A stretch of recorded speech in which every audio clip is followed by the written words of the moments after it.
والد شام اللہ وحدہ لا شریک کے پاک کلام کی تلاوت اور محبوب کریم علیہ الصلوۃ والتسلیم کا صدقہ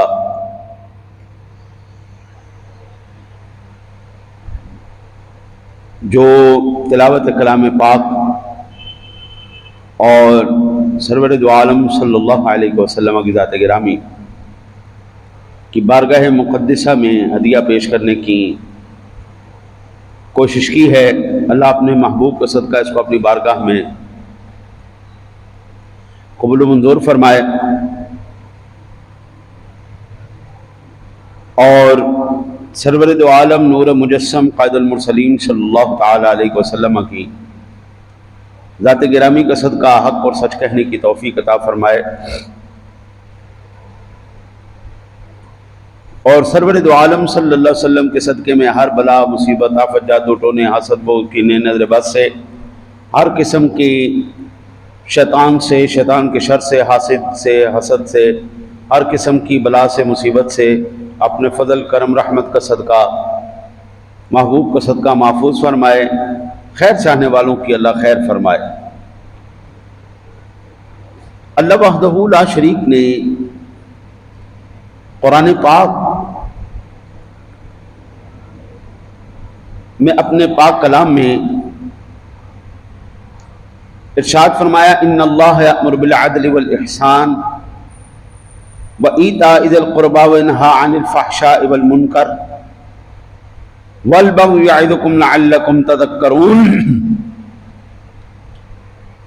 خدا تم کو انصاف اور احسان کرنے اور رشتہ داروں کو خط سے مدد دینے کا حکم دیتا ہے اور بے حیائی اور نامعقول کاموں سے اور سرکشی سے منع کرتا ہے اور تمہیں نصیحت کرتا ہے تاکہ تم یاد رکھو۔ اللہ وحدہ لا شریک نے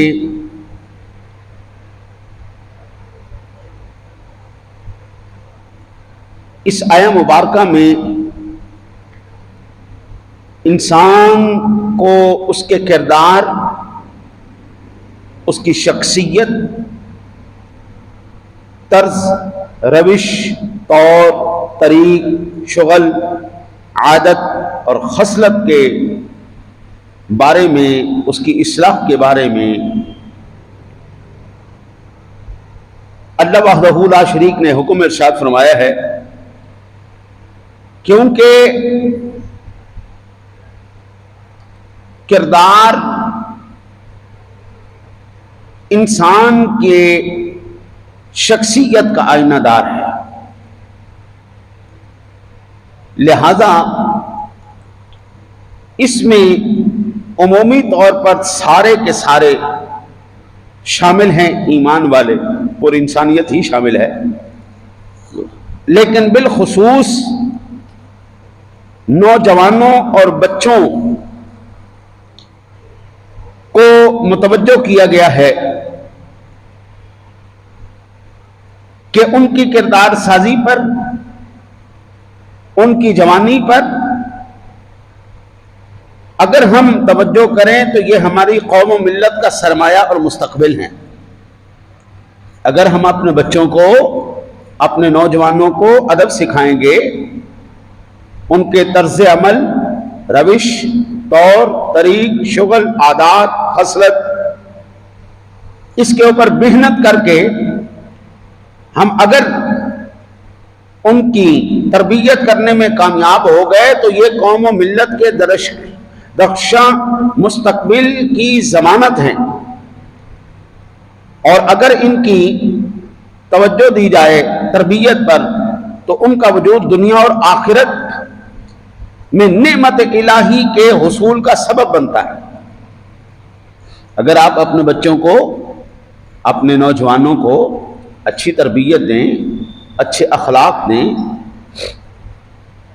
تو دنیا و آخرت کے اندر آپ کی ہی اولاد آپ کے لیے ہی باعث رحمت اور باعث کرم بنتی ہے۔ اسی ضمن میں اللہ تعالیٰ کے پیارے حبیب، دلوں کے طبیب، سرور کائنات، صدر کائنات، فخر موجودات صلی اللہ علیہ وآلہ وسلم کا فرمان عالی شان ہے۔ حضرت سیدنا ابو ہریرہ رضی اللہ تعالی عنہ روایت کرنے والے ہیں، میرے آقا جی آنا نبینا علیہ الصلوۃ والسلام کی ذات گرامی نے فرمایا اذا مات الانسان انقطع عنہ عملہ الا من ثلاثۃ الا من صدقۃ جاریۃ او علم ينتفع به او ولد صالح يدعو له۔ آقا جی نے فرمایا اذا مات الانسان انقطع عملہ، جب کوئی بھی شخص فوت ہو جاتا ہے اس کے تمام نامہ اعمال کو بند کر دیا جاتا ہے، منقطع کر دیا جاتا ہے، اس کا کوئی بھی عمل اب اس کے ساتھ نہیں جاتا، سارے بند ہو گئے۔ لیکن الا من ثلاثۃ، یہ صحیح مسلم شریف کی حدیث پاک ہے، لیکن آقا جی نے فرمایا تین ایسی چیزیں ہیں جو انسان کے مرنے کے بعد بھی اس کے نامہ اعمال میں شامل ہوتی رہتی۔ پہلی، صدقۃ جاریہ، صدقہ جاریہ۔ کسی بھی شخص نے اپنی حلال کمائی میں سے اللہ کی راہ میں کسی بھی طرح اللہ کی راہ میں خرچ کیا، مساجد میں، مدارس میں، کتب کی مد میں، علماء کی خدمت کی مد میں، کتابوں کی مد میں، مساجد کی اشیاء کی مد میں، کسی بھی طرح کسی نیک عمل میں اس نے اپنا حلال پیسہ لگایا، اب اللہ قیامت کے دن تک، جب تک یہ مسجد میں خدمت کرنے والے، جب تک مسجد کی وہ چیزیں چل رہی ہیں، بیٹا وہ اتار دوں، اس کو اتار کے نیچے رکھ دوں، وہ جب تک مسجد چلتی رہے گی، وہ چیزیں چلتی رہیں گی، اس بندے کو اس کا ثواب ملتا رہے گا، ان چیزوں کا ثواب ملتا رہے گا۔ یہ نہیں ہو سکتا کہ بندہ فوت ہو جائے اور یہ جو صدقہ جاریہ اس نے کیا تھا وہ بند ہو جائے، ایسا نہیں ہو سکتا، پہلی چیز۔ دوسری، میرے آقا جی نے فرمایا او علم ينتفع به، وہ علم جو نافع ہو، جو نفع دے۔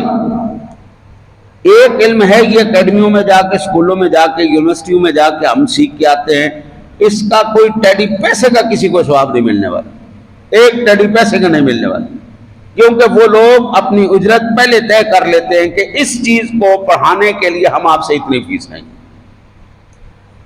اس کی 8 سیمسٹر ہیں، ہر سیمسٹر میں ہم آپ سے 1.25 لاکھ روپیہ لیں گے۔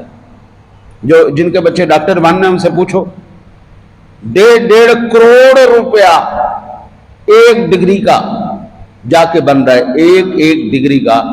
عام چھوٹی سی کلاس بندہ پڑھ لے، چھوٹا موٹا کورس کر لے، ان کورسوں کے اوپر لاکھوں روپیہ، 40 لاکھ 50 لاکھ 70 لاکھ روپیہ تو لگ جاتا ہے۔ تو آپ ایمان سے بتائیے جس نے علم بیچ دیا اس کو کس چیز کا کوئی نفع نہیں۔ ڈاکٹر بنانے کے لیے پیسے لیے جاتے ہیں، وکیل بنانے کے لیے پیسے لیے جاتے ہیں، انجینئر بنانے کے لیے پیسے لیے جاتے ہیں، کوئی بھی دنیا کا فن سکھانے کے لیے پیسے لیے جاتے ہیں۔ آج بھی سن 2026 کے آج کے مہینے کی آج کی تاریخ میں بھی قرآن بھی فی سبیل اللہ سکھایا جا رہا ہے، حدیث رسول بھی فی سبیل اللہ سکھایا جا رہا ہے۔ حافظ قرآن بننے کا کوئی پیسہ، آپ اپنی مرضی سے کسی کی خدمت کریں وہ ایک الگ بات ہے، لیکن اگر یہ کہیں کہ جناب آج فی سبیل اللہ قرآن پڑھنا ممکن نہیں ہے، آج فی سبیل اللہ عالم بننا ممکن نہیں ہے، یہ بالکل غلط بات ہے۔ عالم بھی فی سبیل اللہ بن رہے ہیں، قرآن پڑھانے والے قرآن بھی فی سبیل اللہ پڑھا رہے ہیں، بچے بھی پڑھ رہے ہیں۔ ہاں، اس علم کا اللہ تعالیٰ آپ کو اجر عطا فرمائے گا۔ آپ زندہ رہیں، آپ فوت ہو جائیں، جب تک وہ انسان زندہ ہے آپ کا نامہ اعمال کا سلسلہ چلتا رہے گا۔ تیسرا جو سب سے اہم ترین، جو آج کے موضوع سے متعلقہ بات ہے، آقا جی نے فرمایا او ولد صالح یدعو لہ، انسان جب اس دار فانی سے جاتا ہے تو وہ نیک اولاد جو اس کے لیے دعا کرتی ہے، اللہ تعالیٰ اس کا اجر بھی اس کے باپ کو عطا فرماتا رہتا ہے، نیک اولاد کا نیک عمل بھی۔ تو کل ہو گئے تین چیزیں، صدقہ جاریہ، علم نافع، اور تیسرا نیک اور صالح اولاد۔ جب آپ کی نیک اور صالح اولاد ہوگی، یہ اسی وقت ممکن ہے جب تعلیم، اصلاح معاشرہ، کردار سازی کے ساتھ ساتھ اسلامی بنیادوں پر اس کی شخصیت کی تعمیر کی گئی ہو۔ بالخصوص حضرت علی المرتضیٰ شیر خدا کرم اللہ وجہہ الکریم خاص طور پر آپ ارشاد فرماتے ہیں علموا انفسکم واہلیکم خیرا، اپنے آپ کو، اپنے گھر والوں کو بھلائی کی تعلیم دو۔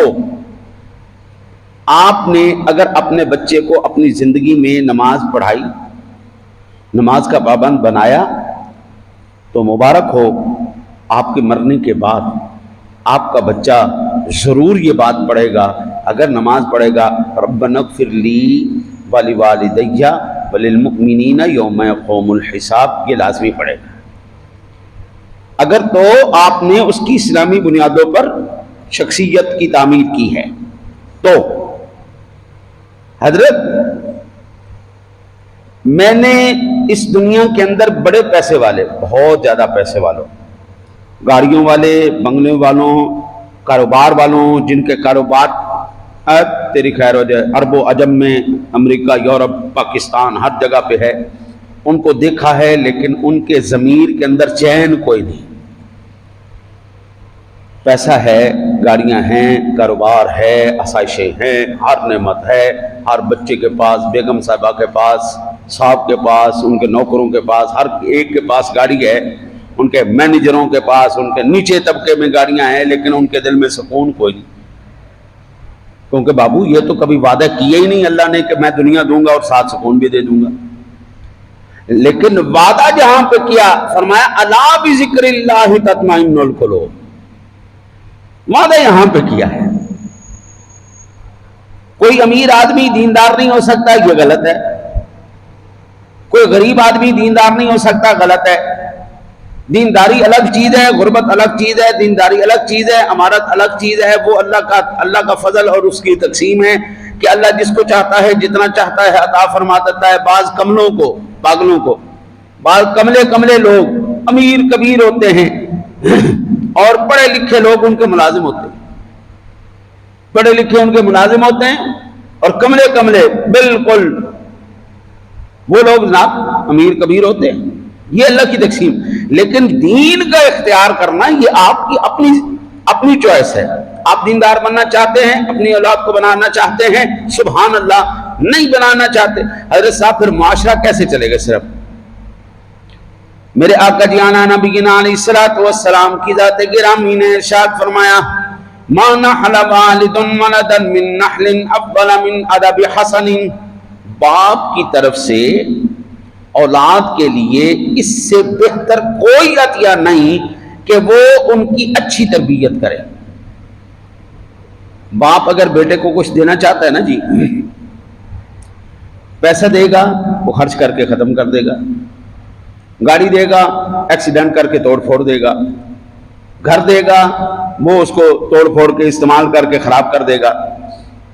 لیکن اگر ہم اپنے بچوں کو اچھی تربیت دے کے گئے، ہاں جی، تو پھر وہی بیٹا آپ کے لیے گاڑیوں سے بھی اچھا، مال سے بھی اچھا، گھر ہر چیز سے وہ اچھا ہو جائے گا۔ محنتی لوگ، اخلاق والے لوگ، ادب والے لوگ، غریب بھی ہوں، اللہ ان کو ان کی محنت اور اخلاص کی وجہ سے امیروں سے بھی آگے نکال دیتا ہے۔ اور اگر بندہ دنیا داری پر اس کی بنیاد کو استوار کرے تو حضرت کبھی بھی اس کا فیض نہیں ملتا، وہ ہمیشہ نقصان ہی ہوتا ہے۔ تو باپ کی طرف سے بہترین تحفہ، یہ سنن ترمذی شریف کے اندر حدیث پاک ہے، باپ کی طرف سے سب سے بہترین عطیہ اگر اولاد کے لیے کچھ ہے تو وہ ان کی اچھی تربیت ہے۔ اسی طرح آج ہمارے تمام ماں باپ جو کامیابی کا انہوں نے معیار بنایا، وہ کہتے ہیں او لیول کر لیا جائے کسی مہنگے اور شاندار اسکول میں داخلہ لے کر، بس ہماری ذمہ داری پوری ہوگی، ہم نے بہترین جو ہے وہ اسکول میں اس کو داخلہ دلوا دیا، او لیول کروا دیا، جناب بے فکر ہو گئے۔ بھائی آپ نے ان کو وہ چیزیں تو کروا دی ہیں، لیکن ذہنی طور پر، اسلامی طور پر، دینی طور پر اس کی بنیادیں کون استوار کرے گا؟ آپ کا بیٹا او لیول کر گیا، 1.5 کروڑ روپے سالانہ آپ نے اس کو دے دیا، اس کی فیس کی مد میں دے دیا، لیکن اس سے کہو کہ بیٹا آپ کو نماز کی شرائط آتی ہیں، آپ کو نماز کے فرائض آتے ہیں؟ اللہ کی قسم نہ اے لیول کا کوئی قبر میں سوال آنا ہے، نہ او لیول کا کسی قبر میں سوال آنا ہے۔ اللہ کی قسم، اللہ کی ذات نے کوئی انجینئرنگ کا، کوئی وکالت کا، کوئی جج کا، کوئی ڈاکٹر کا، کسی بھی قسم کے کسی بھی محکمے کا کوئی سوال نہیں کرنا۔ یہ سوال ضرور کرنا ہے جناب نماز آتی تھی کہ نہیں آتی تھی؟ مجھے جانتے ہو میں کون ہوں، اللہ جانتے ہو اللہ کون ہے؟ آپ ٹرائی مار کے دیکھ لیجئے گا، یہ جتنے بھی پڑھے لکھے جو اپنے آپ کو بڑا سمجھتے ہیں کہ بھائی ہم بڑے پڑھے لکھے ہیں، میں تو کہتا ہوں یہ پڑھے لکھے نہیں ہیں، یہ اتنے ہی زیادہ جاہل ہیں۔ ہمارا ریڑی والا، گدھا ریڑی چلانے والا خدا کو ان سے زیادہ جانتا ہے، ہمارا گدھا ریڑی چلانے والا، ہمارا مزدور شخص وہ ان سے زیادہ جانتا ہے۔ آپ ٹرائی مار کے دیکھ لیجئے گا، ان سے کہیے آپ نے اتنی زندگی پڑھا ہے نا، صرف 5 منٹ، جسٹ اونلی 5 منٹس اللہ کی ذات کے بارے میں مجھے بتاؤ، صرف 5 منٹ۔ میرا یقین کامل ہے کہ وہ جو اپنے باپ کا 1.5 کروڑ روپیہ سالانہ فیس کی مد میں کروا رہا ہے نا، وہ 5 منٹ آپ کو اللہ کا تعارف نہیں کروا سکے گا، تو پھر کس چیز کی مسلمانی ہے؟ اگر کوئی بندہ حضرت اے لیول کرنے کے بعد، او لیول کرنے کے بعد، انجینئرنگ کرنے کے بعد اگر اللہ کی ذات کو 5 منٹ کے لیے نہیں جانتا، کس چیز کی وہ چیز؟ میرے آقا جی آنا نبینا علیہ الصلوۃ والسلام کی ذات گرامی نے فرمایا کلکم راع وکلکم مسئول عن رعیتہ والرجل راع فی اہلہ وهو مسئول عن رعیتہ والمرأة راعیة فی بیت زوجها ومسئولة عن رعیتها۔ تم اپنی اپنی جگہ ذمہ دار ہو، ہر ایک بندہ ذمہ دار ہے، اور تم سب سے تمہارے ماتحتوں کے بارے میں پوچھا جائے گا۔ جتنے بھی آپ کو یاد ہوگا ضیاء الحق کے دور کے اندر جب ضیاء الحق نے صلاۃ کمیٹیاں بنائی تھیں اور ہر ایک کے اوپر لازم قرار دے دیا تھا کہ بھائی نماز کے وقت میں نماز پڑھی جائے، اس دور کے اندر بڑے بڑے پھر لطیفے بھی ہوئے۔ اب ظاہری بات ہے جس قوم نے ساری زندگی نماز نہیں پڑھی اس کو نماز میں آپ کھڑا کر دیں گے تو کوئی نہ کوئی تو لطیفہ ہو گئی نہیں۔ اب ایک بریگیڈیئر صاحب کو شوق آ گیا امامت کروانے کا، ظاہری بات ہے جس بندے کو آرڈر دینے کی عادت ہو نا جی، وہ خود آرڈر نہیں لے سکتا، اس کے لیے پیچھے کھڑا ہونا بڑی مسئلے کی بات، وہ خود دینا چاہتا ہے۔ اب ظاہری بات ہے کہ اگر وہ نماز پڑھے گا تو اب وہ حاضری لگتی تھی اس وقت کہ بھائی کس محکمے نے نماز پڑھی ہے یا نہیں پڑھی نماز، تو اب بریگیڈیئر صاحب کو آیا جناب جوش آیا، اس نے جناب زور کی نماز کے ٹائم اس نے اللہ اکبر کروایا اور انہوں نے زور کی نماز میں اونچی تلاوت شروع کر دی، زور کی نماز میں اونچی تلاوت شروع کر دی۔ اچھا جی، اب جب انہوں نے اونچی تلاوت شروع کی نا جی، تو پیچھے والوں نے کہا ہم ان کو آگاہ کریں، تو تو نماز میں آگاہ کرنے کا بہترین طریقہ یا سبحان اللہ کہا جائے یا اللہ اکبر کہا جائے. اب پچھلے والوں نے کہا جی سبحان اللہ، کہ بھائی جان چپ ہو جاؤ، یہ خاموش والی نماز ہے، سری نماز ہے. اس نے کہا ماشاءاللہ میری قرات ان کو بڑی پسند آ گئی. انہوں نے اور زور لگایا، پیچھے سے اور 2-3 بندوں نے سبحان اللہ کہا کہ بھائی متوجہ ہو جائے بھائی جان، مہربانی آپ کی. کیا واہ واہ، پر میری بہت پسند آ گئی بات. انہوں نے اور زور سے تلاوت کی. اچھا نماز زور کی ہے، تلاوت ہو رہی ہے، 2 رکعتوں کے بعد سلام پھیر دیا. ساروں نے کہا سر نماز پوری نہیں ہوئی اور نماز غلط ہو گئی. وہ کہتا ہے نام سر کیسے غلط ہو گئی؟ میں نے جب بھی جمعے کی نماز پڑھی ہے مولوی نے اسی طرح پڑھائی ہے. اب وہ بھی بالکل ٹھیک تھا کہ جمعے کی جب بھی نماز ہوتی ہے بلند آواز سے ہوتی ہے اور 2 رکعتیں ہوتی ہیں، زیادہ نماز. اب جرأت نہیں کسی کی کوئی بات، تو ایسے ایسے پھر لطیفے بھی ہو جاتے ہیں کہ جناب آپ کے ماتحت یہ آپ کی ذمہ داری ہے. یہ اس کا بڑا اچھا قدم تھا. باقی ان کے بعض ایسے فیصلے ہوں گے جن سے میں متفق نہیں، لیکن یہ اس کا بڑا بہترین اقدام تھا. اس نے صلاۃ کمیٹیاں بنائیں، بنانے کے بعد ہر محکمے کے اندر، دفتروں کے اندر اس بندے نے نماز کی ساری جو ہے نا جی ترکیب کروائی، اور خود قرآن پاک کا بہترین قاری تھا، بہترین قاری قرآن کا. ہاں جی، تو یہ ان کی اچھی کاوش تھی کہ انہوں نے نماز کی طرف ہر محکمے والے کو، ہر جو بھی باس ہے اس باس سے یہ لازمی سوال کیا جائے گا جناب آپ نے اپنے جو ماتحت تھے ان کے بارے میں آپ نے کیا فیصلہ کیا تھا؟ نماز کے اوقات میں ان کو نماز کی عادت ڈلوائی تھی یا نہیں ڈلوائی تھی؟ سادہ سی بات. کوئی بھی محکمہ اس کے ماتحت ہے. یہ واضح طور پر میرے آقا جی اعلیٰ نبی علیہ الصلوۃ والسلام کا فرمان صحیح بخاری شریف کے اندر. پھر آقا جی نے فرمایا مرد اپنے اہل و عیال کا ذمہ دار ہے. مرد سے یہ پوچھا جائے گا آپ کی زوجہ محترمہ نماز پڑھتی تھی کہ کوئی نہیں پڑھتی تھی؟ ان کو قرآن بھی آتا تھا یا کوئی نہیں آتا تھا؟ میں ان خوش نصیبوں میں سے ہوں الحمدللہ جس نے اپنی بیوی کو خود قرآن پڑھایا. ڈاکٹروں کی اولادیں کہاں پڑھتی؟ وہ سارے انگریزی پڑھ کے انہوں نے زندگیاں گزار دی، قرآن کہاں پڑھنا جانتے ہیں. میں نے اپنی بچیوں کو خود قرآن پڑھایا، میں نے اپنے بچوں کو خود قرآن پڑھایا. آج الحمدللہ وہ میں نے فی سبیل اللہ پڑھایا، آج وہ الحمدللہ فی سبیل اللہ پڑھا رہے ہیں. میں نے اپنی بیوی کو خود قرآن پڑھایا، نماز سکھائی، نماز کے فرائض، شرائط، واجبات، مفسدات، ان کے تمام ہر چیز ایک ایک پوائنٹ ان کو ازبر کروایا، یاد کروایا. آج وہ قرآن پڑھا رہے ہیں. کتنے بچے پڑھ گئے؟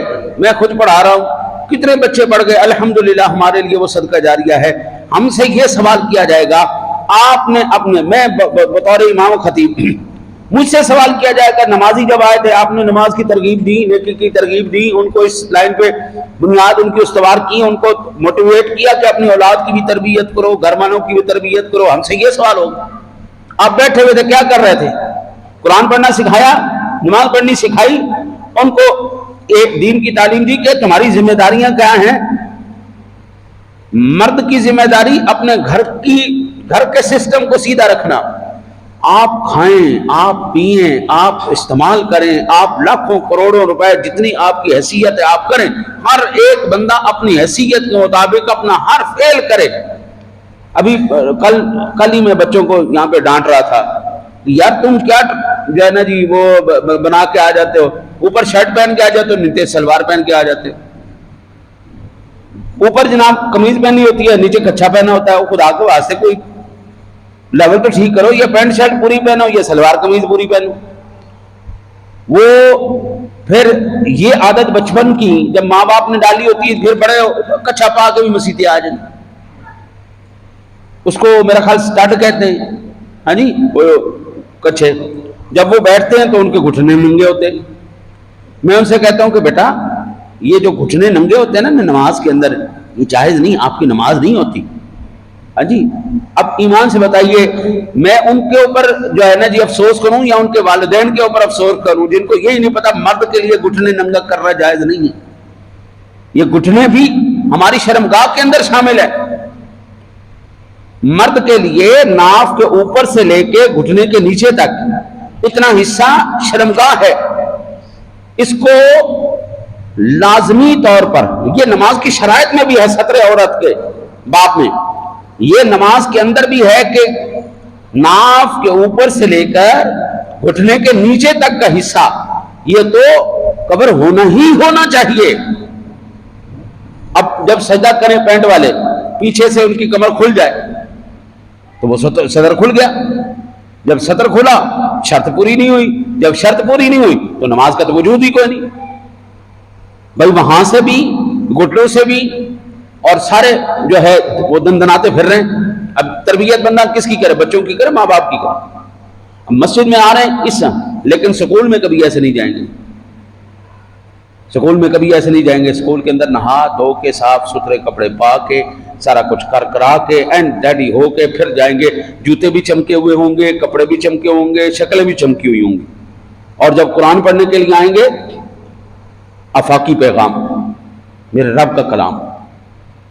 ان کے مرنے کے بعد ان کی بخشش کا سامان لینے کے لیے جب آئیں گے بچے گندے گندے منہ گندے کپڑے عجیب عجیب کنٹراسٹ کر کے وہ جناب اللہ کا کلام پڑھنے کے لیے آ رہے ہیں، سیکھنے کے لیے آ رہے ہیں.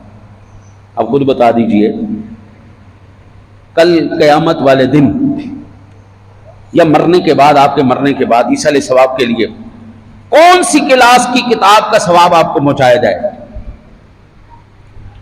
کوئی ڈاکٹر یہ کہہ سکتا ہے یا اللہ جتنے میں نے قوم کو ٹیکے لگائے وہ سارے ٹیکوں کا ثواب میں اپنی ماں کو پیش کرتا ہوں.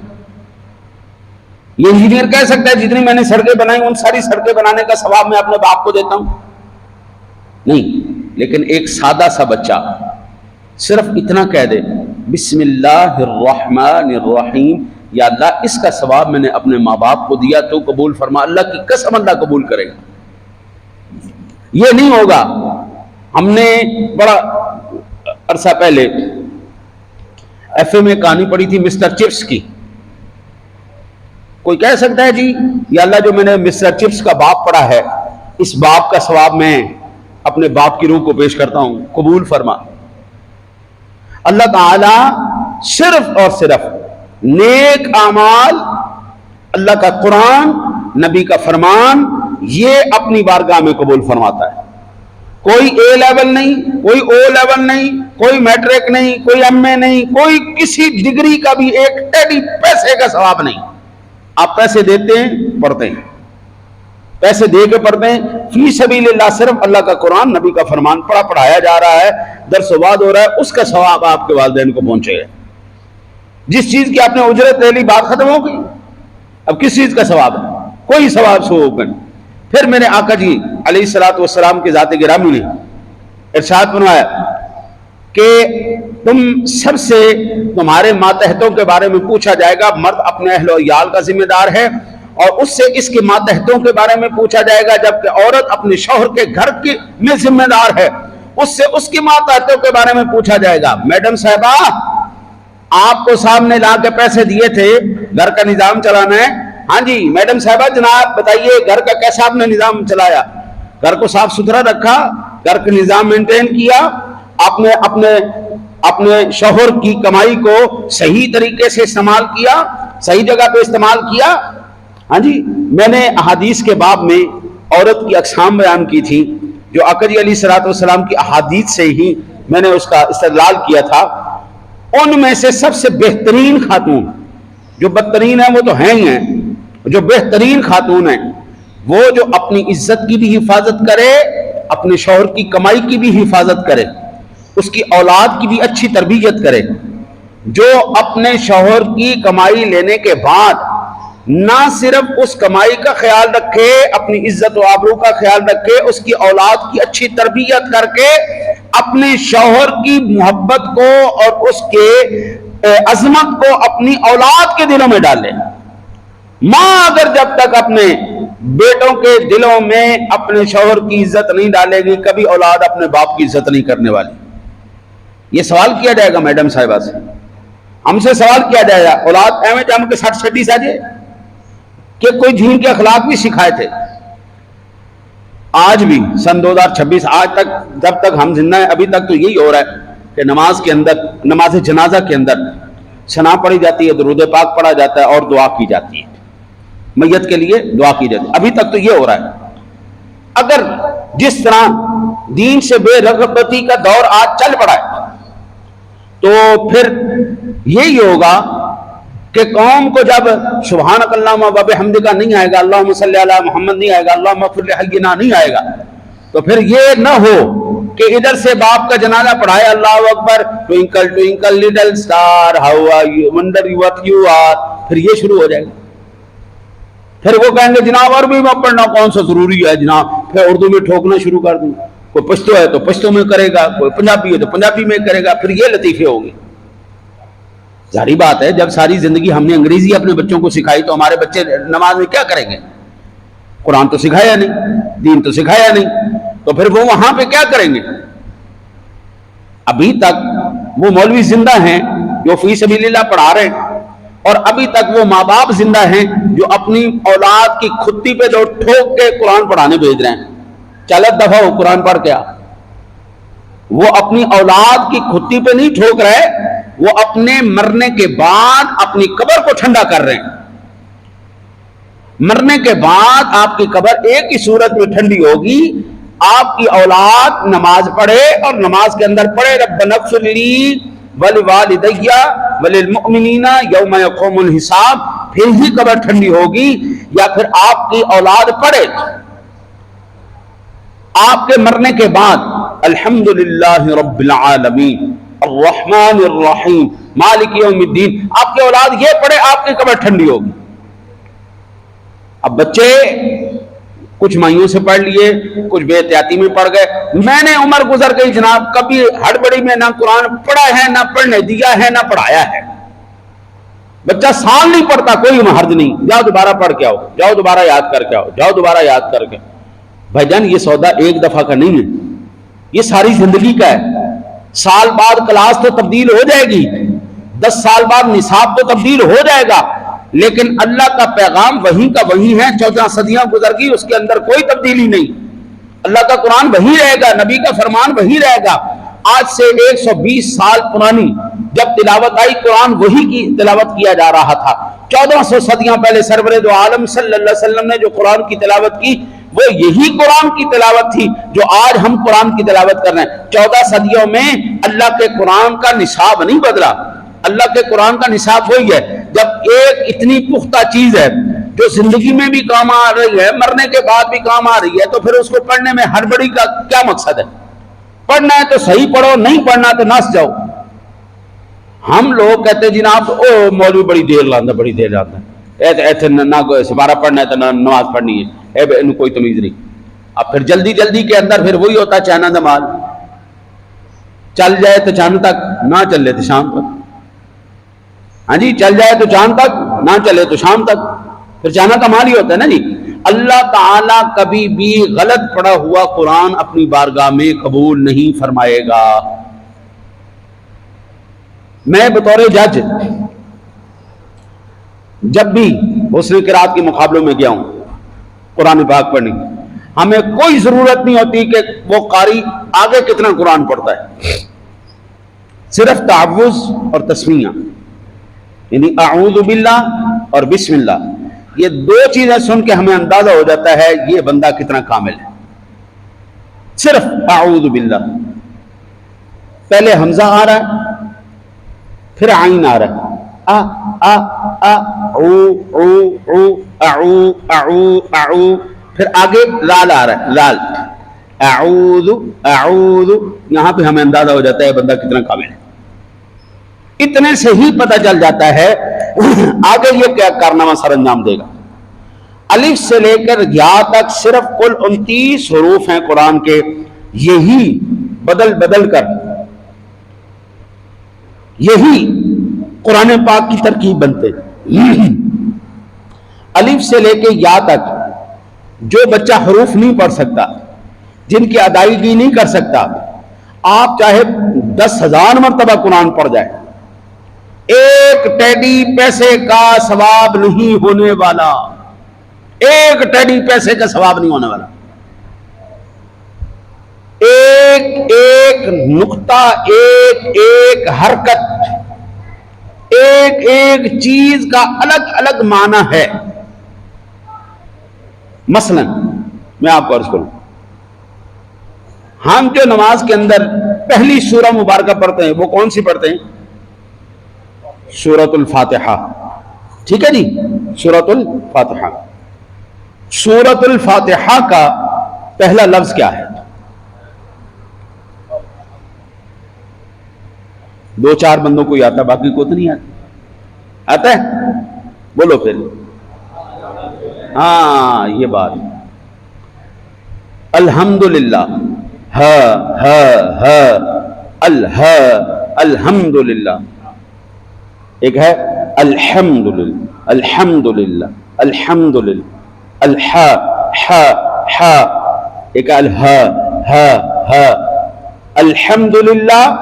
تمام تر تعریفیں، تمام تر حمدیں، تمام تر بڑائیاں، بلندیاں، عظمتیں للہ، اس وحدہ لا شریک ہے، رب العالمین، جو سارے جہانوں کا پالنے والا ہے. الحمدللہ، ہاں کے ساتھ الحمدللہ. ساری موتیں معاذ اللہ اللہ کے لیے. اب ایمان سے بتاؤ، تعریفوں والی بات قبول ہوگی کہ موت والی بات قبول ہوگی؟ سٹارٹنگ میں غلط ہو گئی. اعوذ باللہ پڑھتے ہیں، بسم اللہ پڑھتے ہیں، نہ آ نکالنا آتا ہے نہ آ نکالنا آتا ہے. اعوذ وہ بھی فیل، بسم اللہ وہ بھی فیل، الحمدللہ وہ بھی فیل. اور آگے جو سب سے چھوٹی ترین صورتوں میں سے دو صورتیں پڑھی جاتی، جو سب سے معروف ترین صورت ہے، وہ ہے سورۃ الاخلاص.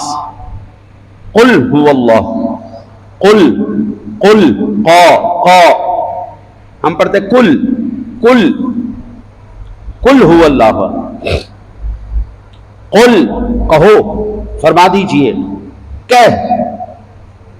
اور کل سارے، سارے، یا کل ایک معنی ہوتا ہے کھانے کا، ایک کل کا معنی ہوتا ہے سارے. اب اگر ہم ایک معنی کے ساتھ لیں کل هو اللہ احد، تو کہو سارے اللہ ایک ہیں. یہ قبول ہوگا یا یہ قبول ہوگا کہو اللہ ایک ہے؟ یا کل کا دوسرا معنی لیں تو کھاؤ اللہ ایک ہے، یہ قبول ہوگا؟ یا پھر کہو اللہ ایک ہے، قبول کیا ہوگا؟ اب ایمان سے بتائیے گا. آپ نے پیسہ گننا سیکھ لیا، آپ نے اردو پڑھنا سیکھ لیا، آپ نے عربی پڑھنا سیکھ لیا. دنیا کے اندر جو بھی جینے کے لیے ضروری تھا ہمارے بچوں نے، آج کل کیا تعلیم، کوئی تعلیم نہیں. آج کل رٹے خاں ہیں، رٹے خاں. آج کل تعلیم نہیں ہے، علم نہیں ہے، آج کل تجارت ہے. تم پیسے دو، میں تمہارے بچوں کو گدھا بناؤں گا. محنت کر کر کے، رٹے مار مار کے، رٹے مار مار کے، رٹے مار مار کے وہی چیز وہ کر کے پاس ہو جاتا ہے. اب وہ رٹے خاں جتنا مرضی رٹ لے، اللہ کی قسم مرنے کے بعد تمہیں ایک ٹیڈی پیسے کا فائدہ نہیں ہونے والا. وہ آپ سے اللہ نہیں پوچھے گا تو نے کس کیمبرج سے پڑھا تھا، آکسفورڈ سے پڑھا تھا، کس یونیورسٹی سے پڑھا تھا، پنجاب سے پڑھا تھا، کس جگہ سے پڑھا. کوئی سوال نہیں ہوگا. سوال ایک ہی ہوگا، صحیح قرآن پڑھنا آتا تھا یا نہیں آتا، صحیح نماز پڑھنی آتی تھی یا نہیں آتی تھی. باپ کے مرنے کے بعد باپ کے ساتھ تو نے زیادتی کی ہے خاموش کھڑا ہو کر، یا تو نے اپنے باپ کو جاتی مرتبہ دعا دی ہے اللہم اغفر لحینا. باپ کے مرنے کے بعد تو نے اس کی قبر کو عذاب کا گڑھا بنایا ہے بے نمازی ہو کر، ہاں جی، قرآن نہ پڑھ کر، خیرات صدقات نہ کر کے. یا پھر تو نے اپنے باپ کو مرنے کے بعد اس کی قبر کو جنت کا باغ بنایا ہے، نماز پڑھ کے دعا مانگ کے ربنا اغفر لی، وَلِوَالِدَيَّ وَلِلْمُؤْمِنِينَ يَوْمَ يَقُومُ الْحِسَابِ۔ اب ایمان سے بتائیے گا، جس بچے نے ساری زندگی یہی نہیں تمیز سیکھی، تعوذ کیسے پڑھتے ہیں، تسمیہ کیسے پڑھتے ہیں، پھر جو اپنے تھوڑا بہتا ٹوٹ پھوٹ لنگڑا لنگڑا کر کے قرآن سیکھ لیتے، پھر وہ ہمیں امپریس کرنے کے لیے اونچا اونچا پڑھتے اور پھر ہمیں شرمندگی ہو رہی ہوتی۔ اس بندے کا آپ کیا کریں گا؟ یہ کتنی بڑے بلنڈر مار رہا ہے، اس کا کیا کریں؟ زندگی میں خود نہیں پڑھنا آیا، اولاد کو پڑھنا نہیں سکھایا، تو قبر ٹھنڈی تو نہیں ہونے والی۔ اب اس کے اندر یہ ہماری جو اس ٹائم ہماری پہنچ جو خراب ہو رہی ہے، اس کے اندر دو شخصیات کا سب سے اہم ترین کردار ہے۔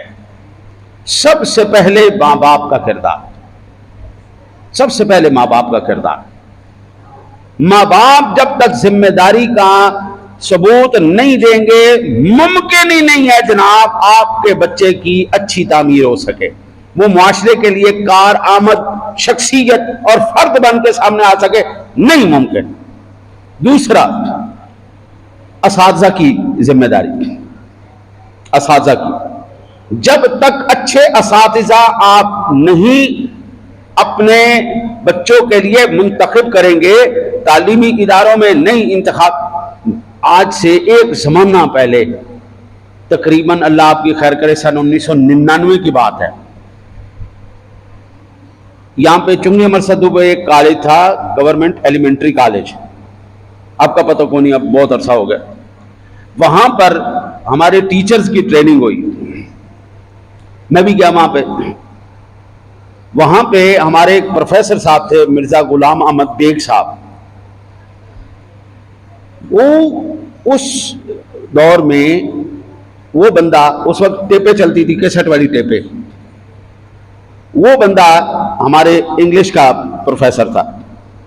اچھا، جب ہم اس کی کلاس میں گئے سیکھنے کے لیے کہ انگلش کیسے پڑھانی چاہیے، تو اس بندے نے اس گفتگو کے دوران ایک بات کہی، اس نے کہا، یہ اس وقت کی بات ہے، آج بچوں کی تربیت کی ضرورت نہیں ہے، آج ماں باپ کی تربیت کی ضرورت ہے اور اساتذہ کی تربیت کی ضرورت ہے۔ آپ اپنی تعلیمی معیار کو بلند کرنا چاہتے ہیں تو گدھے نہ بنائیں، انسان بنائیں، ایک کنسپٹ ان کو دیں، ایک موضوع دیں، ان کی ذہنی پرواز کو دیکھیں۔ آج جو بچہ جتنا رٹ کے جاتا ہے، جتنا این مکھی پہ مکھی مار کے آتا ہے، اس کے اتنے اچھے گریڈ آ جاتے ہیں۔ آدھے بچے ذہنی مریض ہو گئے، پیپر دیتے ہوئے چڑچڑے، ماں باپ کے نافرمان، ابا جی کہہ دینا پانی پلا دو، بڑا مشکل پیپر ہے، بڑا مشکل پیپر ہے، تیاری نہیں ہے، میرے پاس ٹائم نہیں ہے، ٹائم نہیں ہے۔ تم نے تو مت مار دی بچوں کی، ذہنی طور پہ مریض بنا دیا ان کو، ایک ڈپریشن کا شکار کر دیا ہے۔ یہ تعلیم ہے، اس کو علم کہتے ہیں۔ مکھی پہ مکھی مار کے آ جاؤ، رٹے پہ رٹا لگا کے وہی چیز نمبر لے کے پاس کر کے آ جاؤ جناب۔ پھر آج تک جو آپ نے پڑھا ہے اپنی کتابوں میں، آپ کی پروفیشنل زندگی کے اندر وہ کس مقام پر آپ کے کام آیا، بتا دیں چلیں۔ مسٹر چپس پڑھایا گیا اور کہانیاں پڑھائی نہیں، وہ آپ کے زندگی کے کس شعبے میں کام آیا؟ کوئی آخر اتنی 1.5 کروڑ روپے لگانے کے بعد آپ نے ایک ڈگری لی، جو سستی سے سستی ڈگری بھی 10-12 لاکھ روپے لگانے کے بعد جو آپ نے ڈگری لی ہے، بچے کو ذہنی مریض بنا دیا ہے، ذہنی طور پر کمزور بنا دیا ہے۔ صرف آپ بتائیں آپ کے زندگی کے کس شعبے میں آپ وہ کام آیا جو آپ نے کتابوں میں پڑھا، وہ کس شعبے میں کام؟ اللہ کی قسم، قرآن کی سورہ فاتحہ سے لے کر بسم اللہ کی بے سے لے کر سورہ الناس کی سین تک، ہر ایک قرآن کا چیپٹر باقاعدہ پورا ایک حیات زندگی کا ایک پورا وہ مقصد حیات ہے، پوری زندگی کی ایک رہنمائی ہے۔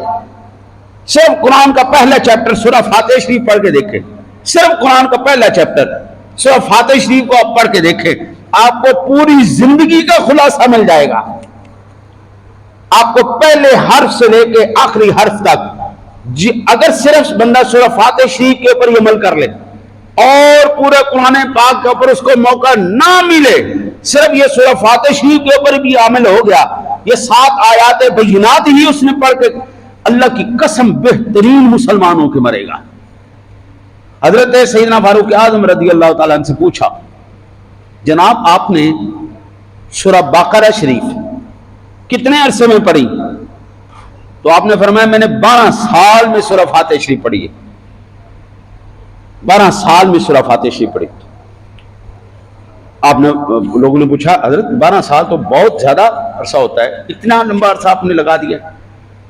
تو آپ نے فرمایا میں نے ایسے کوئی نہیں پڑھی، پہلے میں ایک آیت پڑھتا تھا جس کا اللہ نے مجھے حکم دیا میں اس پر عمل کرتا تھا، جس سے اللہ نے مجھے منع کیا ہے میں اس سے منع ہوتا تھا، اس کے بعد پھر میں اگلی آیت پڑھتا تھا۔ اس طرح میں نے 12 سال میں سورہ بقرہ شریف پڑھی ہے۔ اب ایک ایک لائن پر، ایک ایک آیت پر فاروق اعظم رضی اللہ تعالیٰ نے کئی کئی دن اور ہفتے لگا دیے۔ 12 سال کے اندر صرف 2.5 پارے پڑھے آپ نے، لیکن وہ 2.5 پارے عمل کے ساتھ پڑھے۔ ایمان سے آج بھی ہم صدیوں بعد ان کی مثال دے رہے ہیں کہ جناب ایسا شخص بھی گزرا ہے جس نے قرآن کی ہر آیت پر عمل کیا ہوا ہے۔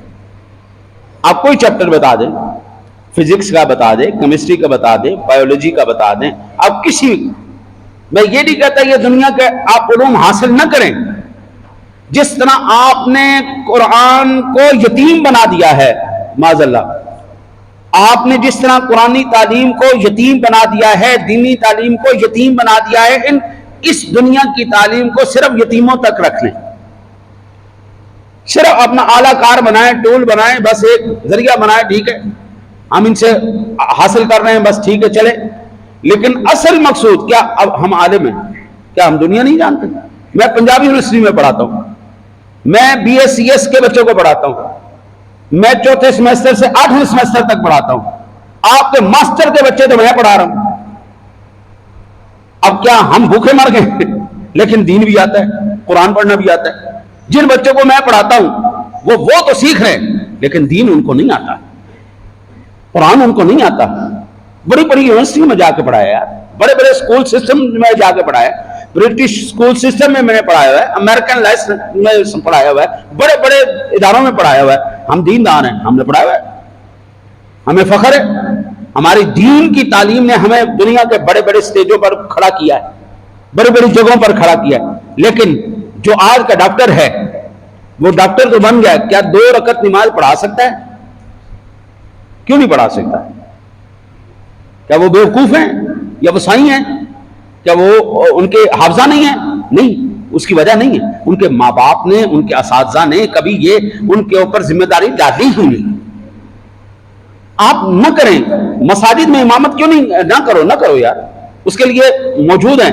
آپ اپنے گھر میں تو کر سکتے ہیں، گھر کے افراد تو پڑھ سکتے ہیں، کم از کم 3 بندے ہو جائیں، جماعت تو ہو سکتی ہے، 3 افراد بھی مل جائیں، جماعت تو ہو سکتی ہے۔ گھر میں تربیت کیوں نہیں کرتے؟ کم از کم جب باہر جاتے ہیں آپ سفر میں 5-6 دوست ہوتے تو ایک جماعت کیوں نہیں کروا لیتے؟ تو کمزوریاں کہاں پہ ہیں؟ پہلی کمزوری ماں باپ پہ، دوسری کمزوری اساتذہ پہ۔ میرے بچوں نے اس دفعہ پیپر دیے، جن لوگوں نے میرے سارے لیکچر لیے، جن لوگوں نے سارے لیسنز لیے، وہ تو مکمل نمبر لے کے آئے سو آئے۔ اب پیپر ہوئے، جنہوں نے کلاسیں پوری لی ہیں وہ جناب دمالے مچا رہے تھے، جناب ہم نے اس دفعہ جو ہے نا عربی میں دمال کر دی ہے، جناب کمال کر دی۔ اگر میں 4-5 مہینے کے اندر، 6 مہینے کے اندر اپنے بچوں کو اتنا تیار کر سکتا ہوں کہ وہ عربی بول بھی سکتے ہیں، عربی لکھ بھی سکتے ہیں، عربی میں کمال بھی کر سکتے ہیں، تو بابو ہر باپ کر سکتا ہے، ہر استاد کر سکتا ہے۔ ہماری وہ پرائیورٹی نہیں نا۔ آج میں کہوں جناب آپ کو 15 لاکھ روپے ملے گا، 1 مہینے کی مشقت ہے، 1 مہینے کے اندر آپ نے سورہ بقرہ یاد کرنی ہے، سارے کریں گے یا نہیں کریں گے؟ کوئی پیسے کی لالچ میں کرے گا، کوئی ثواب کی نیت میں کرے گا، البتہ جناب 2.5 سپارے جناب 1 مہینے کے اندر چھوڑ کے 1 ہفتے کا بھی ٹارگٹ دیا جائے تو وہ بھی پورا ہو جائے گا، کیونکہ اب اس میں فائدہ نظر آ رہا ہے۔ حشر کا، قیامت کا یہ فائدہ ہمیں نظر نہیں آ رہا۔ تو آج ہمارے بچوں کو تربیت کی ضرورت نہیں ہے، آج ہمارے ماں باپ کو اور اساتذہ کو تربیت کی ضرورت ہے۔ میں اپنے لیکچر سے 5 منٹ پہلے کلاس روم کے باہر کھڑا ہوں، جب پورا ہو گیا ٹائم باہر آ گئے. اب چونکہ ظاہر بات ہے اگلے لیکچر میں چلنا ہوتا ہے, مجبوری ہے. کبھی بھی میں نے اور کسی بندے کو جن کے اوپر چیک اینڈ بیلنس ہوا نہیں, ٹائم پہ آتے نہیں دیکھا. 20 منٹ 15 منٹ 25 منٹ وہ پروفیسر لیٹ کرتے ہی کرتے. حرام کھا رہے ہیں. سب سے پہلے اساتذہ کو حرام کھانا بند کرنا ہوگا, پھر ان کی زبان میں اثر آئے گا. ماں باپ کو حرام کھلانا بند کرنا ہوگا, پھر ان کے بچے جا کے ان کے لیے صاحب وہ اچھے معمار بنیں گے. حضرت صاحب, آج کل جو تعلیمی ادارے جتنے بڑے لیول کے ہیں ان میں کیا ہو رہا ہے؟ نشئی بنا رہے ہیں. نشئی ان کے اندر بھنگی بنا رہے ہیں. نشئی نئے سے نیا نشہ ایجاد کر کے ان کو کھلایا جا رہا ہے. صحتوں کا حال کیا ہے؟ 20 رکعت نماز تراویح پڑھنی پڑے نا جی, تو ہمارے 8 کے بعد ہی ٹھوس ہو جاتی. کہ بڑے ہی کوئی زیادہ مرد مجاہد آ جائے 10 رکعتوں کے بعد وہ ٹھوس ہو جاتا. یہ ہماری صحتوں کا حال ہے نشے کر کر کے نا جی. اور یہ نہ سمجھیے گا کہ صرف ٹیکے کا ہی نشہ ہے, صرف پاؤڈر کا ہی نشہ ہے. یہ موبائل ایسی لعنت ہے, اس کا سب سے بڑا نشہ ہے. یہ آپ چھوٹے سے بچے کو بھی دے دیں نا جی, چھوٹے سے بچے کو بھی, اور اسے واپس لے کے دکھاؤ. ٹڈے سے بچے کو اس سے واپس لے کے دکھاؤ. بڑے جتنے بھی صاحب حضرات ہیں وہ سارے کیا ہیں, اگر ان سے کہا نا جی 1 گھنٹہ آپ قرآن پاک پڑھیے یا حدیث پاک پڑھیے, صاحب انہوں نے 15 منٹ بعد نیندر آ جانی. لیکن حضرت کو کہے 1 گھنٹے تک آپ نے فیس بک دیکھنا ہے, ٹویٹر دیکھنا ہے, انسٹاگرام دیکھنا ہے, آپ نے یوٹیوب دیکھنا ہے, آپ نے واٹس ایپ چیک کرنا ہے, آپ نے یہ سارے. وہ آپ سے کہا کہ حضرت بہت ٹائم تھوڑا دے رہے ہیں, تھوڑی سی رعایت کر دیں, 2 گھنٹے کر دیں. لیکن قرآن میں نہیں ہے, تو اب تربیت کس کی جائے بتائیے؟ یہ نشہ کیسے چھڑوایا جائے بتائیے؟ تو سب سے پہلے یہ جو نشہ ہے, نشہ یہ ہمیں چھوڑنا پڑے گا, ماں باپ کو, پھر اساتذہ کو. اس کے بعد ہمارے معاشرے کے اندر ہمارے بچے ایسے بنیں گے جو مر رہے ہیں. آپ لوگ کیوں کامیاب ہو گئے جتنے بھی میری عمر کے بیٹھے, میرے سے بڑے بیٹھے, میں تقریباً 50 سال کا ہونے والا ہوں. جو 50 سال کی عمر کے بیٹھے ہیں یہاں پر, اس سے زیادہ کی عمر کے بیٹھے ہیں یہاں پر, وہ بتائیں کامیاب کیوں ہیں؟ کیونکہ ہمارے ماں باپ نے ہم پہ انویسٹ کیا, اپنی تربیت, اپنی تعلیم, اپنے اخلاق, اپنا کردار. ہمیں پتا ہے ہمارا دادا کہاں کا تھا, ہمارا پردادا کہاں کا تھا, ہمارے ماں باپ کہاں کے رہنے والے تھے. ہمیں پتا ہے کہ ہمارے ماں باپ نے بچپن میں کیا مشکلیں جو ہے وہ اٹھائی ہیں, ہمارے دادی دادا نے کیا مشکلیں اٹھائی ہیں. ہمارے ماں باپ نے آ کر گھر بنائے, پلانٹ بنائے, اپنی زمینیں بنائیں. آج ایمان سے بتائیے, کیا ہم اپنی اولاد سے وہ توقع کر سکتے ہیں جو ہمارے ماں باپ نے ہم سے کی تھی؟ آج کی اولاد کو پتہ ہے ہمارے دادا دادی کون ہیں, نانا نانی کون ہیں, ان کا مشکلات کا وقت کیا تھا, غربت کیا تھی, کن حالات سے نکل گئے, کسی کو نہیں پتا. دعا کرو اللہ تعالیٰ اپنے محبوب کا صدقہ ہمیں سمجھ کر عمل کی توفیق نصیب فرمائے.